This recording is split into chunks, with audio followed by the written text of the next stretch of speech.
Bem, algo que interessa sempre ao investidor é critérios de competitividade, e saber onde aplicar seu dinheiro, sua poupança, né?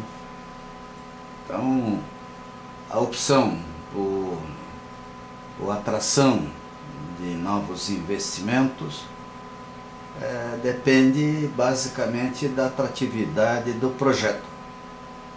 E não existe outra maneira de se conseguir isso. É o normal, é a rotina, é assim que o mundo funciona, né? Então, muitas vezes a gente vê um pouco de romantismo nessa área e, na verdade, a gente tem que ponderar uma série de convenções, de interesses, né? E muitos até se pensarem que quem está investindo é o seu próprio fundo de previdenciário, talvez até mude de opinião política e ideológica. O ser humano existe e atua em função de interesses pessoais. Raramente alguém se dispõe a trabalhar de graça ou a perder alguma coisa. Então, incentivo, né? Incentivo necessário. Dólar por tonelada de CO2 efluente, vamos dizer assim, emitido. E intensidade de capital na horizontal. Então, nós vemos que muita coisa, vamos dizer assim, teria até que ser ponderada se de fato essa fosse uma preocupação real, né? O que a gente nota é que o pessoal de fato muitas vezes centra um debate numa área, vamos dizer assim, de pouco resultado, né? Então, transporte regional, transporte urbano, ele tem uma intensidade grande, vamos dizer assim, ele precisa de incentivos, né? Até para poder reduzir o uso de combustíveis e ter uma racionalização sob o ponto de vista de emissão de gases. Essa situação ela é extremamente importante porque nós podemos perguntar onde o Brasil precisa investir para ter uma redução mais significativa, com menor custo e maior resultado, né, na redução de emissão de gases poluentes. Aqui, junto ao cruzamento dos dois eixos, né, nós vemos que a redução do desmatamento mais pecuária, né, na área agrícola, é onde de fato nós teremos ganhos, vamos dizer assim, até espantosos em relação ao investimento necessário, porque investimento de que forma, né? Incentivos fiscais, tecnologia, uma maior racionalidade nessas atividades e com isso a possibilidade do Brasil ficar bem nesse figurino, nesse gibi,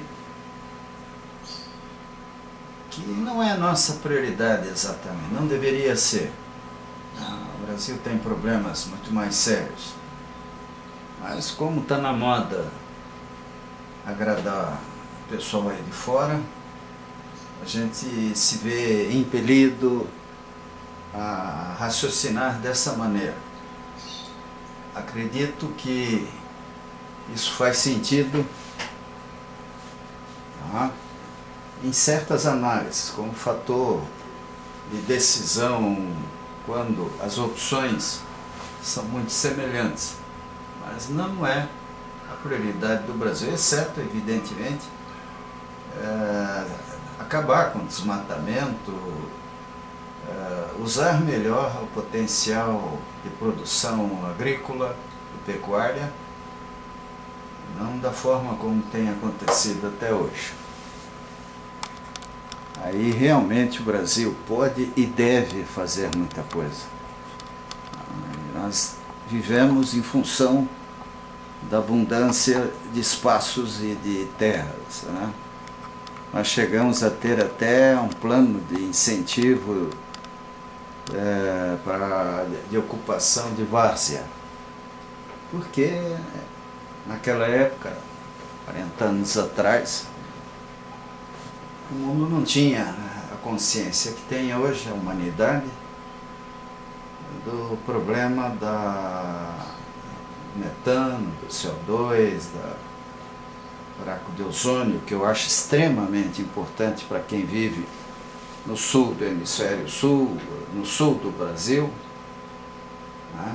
Muito mais talvez do que propriamente a evolução da concentração de CO2 na atmosfera, porque para isso há soluções. É interessante ler o livro Super Free Economics, onde ele fala de uma empresa nos Estados Unidos que desenvolve até pesquisa, quer dizer, não é universidade, é uma empresa que desenvolve pesquisa e tem sugestões para isso, e cujos responsáveis são pessoas de notório saber no mundo das ciências. Portanto, não é uma brincadeira acadêmica lá qualquer, mas é algo que pode eventualmente ser usado para valer. Então, a governança climática, né? E aí, essa palavra é ótima, governança climática, porque ela significa muito. Quando ele fala em governança climática, nós temos que pensar nos cones convectivos, na existência de metrópoles em plena Mata Atlântica e ampliação dessas áreas, o tipo de pavimentação, se deve ser asfalto, concreto, né? a drenagem e as cidades verdes, vamos dizer, lá no Japão, o pessoal já está até incentivando a cobertura vegetal em cima de prédios para reduzir o efeito, vamos dizer assim, do aquecimento do solo sobre o clima. E aí nós teríamos que pensar muito nos aparelhos de ar-condicionado, nos sistemas que geram calor, né? Nós temos que raciocinar não só com gás, mas com calor. Ainda mais que nós moramos num país tropical. Então, para nós aqui, nós teríamos que ter universidades, centros, laboratórios, centros de pesquisa focados na produção de calor e no aproveitamento desse calor e, mais importante, na condução desse calor,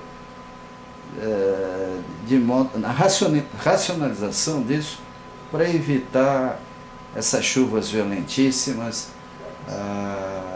os cones convectivos, vamos dizer assim, e a elevação da temperatura das cidades, que é um fato, vamos dizer assim, mais do que evidente, em função da geometria, da arquitetura, da pavimentação e coisas assim. Mas como nós estamos falando de energia, né? Então, na governança climática, né, que está intrinsecamente ligada ao processo de expansão da noção de governança corporativa, que tende a englobar novas instâncias de cunho social, ambiental e econômico-financeiro dentro da sustentabilidade empresarial. Palavras bonitas. Nós temos a ponderação sistêmica de riscos e oportunidades. Bem, isso sempre existiu em qualquer empresa séria. Só que essas ponderações sistêmicas, elas, vamos dizer assim, se ampliam com a entrada no jogo da avaliação de impactos ambientais. Para isso, internalização nas estratégias corporativas de sustentabilidade. Lógico, se os colaboradores, se a equipe, se a empresa não está convencida da existência de um problema, nós não teremos entusiasmo na solução desses problemas. Formatação de políticas locais e globais de mitigação. Bem, políticas globais é uma coisa entre estados. Políticas locais são problemas nossos, né? Do dia a dia, do indivíduo, da família, da empresa, do bairro, da cidade, etc. Avaliação estratégica de vantagens competitivas, né? Na expectativa, né, de que a questão de baixa emissão de gases poluentes de fato seja um fator de decisão, algo que poderá ser inibido com a crise mundial e se ela se agravar e se os consumidores, os compradores precisarem se ater à questão de custo do produto. Lógico que qualquer sofisticação gera custos. Desenvolvimento de produtos e serviços de uso baixa intensidade de produção de carbono na atmosfera, né? Então, isso é correto, né? Faz parte da lógica de sanidade gerencial de qualquer empresa de grande porte, principalmente. Comunicação climática, né? Nós temos que, não sei bem o que o Décio quis dizer com isso, mas a comunicação climática eu entenderia como uma educação climática, uma orientação a todos sobre causas e efeitos, né, e o dia a dia do clima, e porque afinal o noticiário, a realidade é o grande laboratório, é a grande sala de aula que nós temos. Então, se a gente tiver por hábito analisar o que acontece e passar a discutir causas e efeitos de tudo, e os vamos dizer assim, principalmente de coisas catastróficas ou de coisas inesperadas, com situações inesperadas do ponto de vista climático, nós vamos estar contribuindo para educar a empresa. Nós temos que ter estratégias de redução das emissões de gases, né, acompanhada pela prospecção de linhas de produtos e serviços de baixa intensidade de emissões. Tá? Aí vem as palavrinhas chavões em inglês, né? Eu me empenhei mais em francês, então até hoje, se me atrever a falar em inglês, vou falar com sotaque bem carregado, se conseguir pronunciar de forma adequada. Mas é isso, né? As estratégias, isso faz parte do dia a dia de qualquer equipe diretiva, gerencial, raciocinar estrategicamente, e nessa forma de trabalhar, né, pensar na questão ambiental. E consolidação do processo de redução direta das emissões de gases através de projetos de compensação energética e florestal, quando técnica e economicamente viáveis, auxiliando nas metas da neutralização total das emissões. As empresas também poderiam ajudar os prefeitos, os governadores, poderiam ajudar a comunidade, né, com programas de educação ambiental, com orientação, não aquelas coisinhas feitas pelos marqueteiros, mas coisas bem feitas. Hoje em dia nós temos a chance de produção de literatura digital, onde via internet nós podemos pôr à disposição de qualquer um enciclopédias, né, se for esse o caso, em torno de temas de interesse social geral. E a gente não vê isso, né?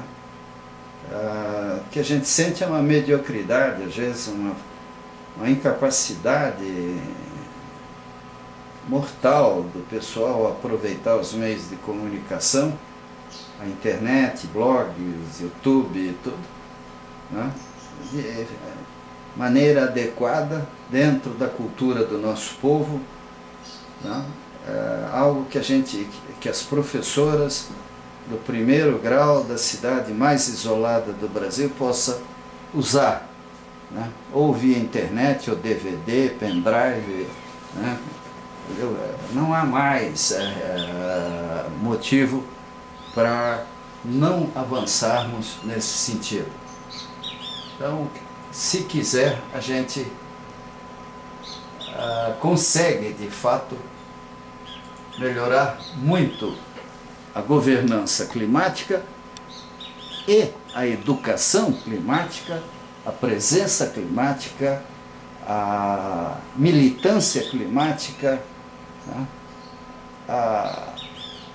Vamos dizer assim, estar junto ao povo, da empresa, fora da empresa, perto da empresa, junto com o cliente, né? E aí, obviamente, tendo como apoio uma boa consultoria, uma boa universidade, bons profissionais que se dediquem ao assunto e que tenham competência para se expressar de forma adequada.